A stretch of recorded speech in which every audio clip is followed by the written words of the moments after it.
The Bodhisatta was once a merchant who led large ox cart caravans to trade with distant lands. On one trip, he had to pass through a desert so extreme that travel was only possible in the cool of the night, and all necessities needed to be brought along from home. There was no track. The desert pilot needed to navigate by the stars like ship captains do.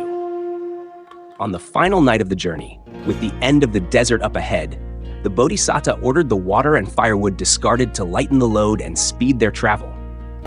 But during the night, the pilot fell deep asleep and the oxen went off course.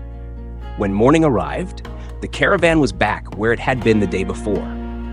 The men set up camp in despair due to the lack of water. The Bodhisatta, fearing they would all perish, walked around looking for water and found a clump of kusha grass. Assuming it could only grow if there was water underneath, he directed his men to dig a hole. After 30 meters, they struck rock, and the men lost hope.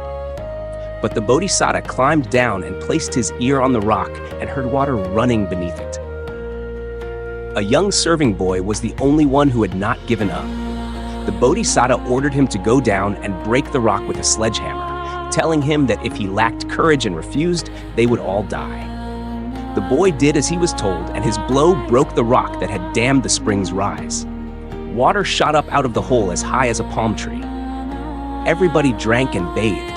Then, using spare axles and other gear, they cooked rice. That night, they completed their journey, and after making a great profit, they returned home safely. In the lifetime of the Buddha, the boy who broke the rock was an earlier birth of a disciple of the Buddha who was unable to attain insight after intense meditation in the wilderness. When he decided to give up, the Buddha told him this story of his past life to motivate him to continue trying. The other men in the caravan were earlier births of the Buddha's present followers.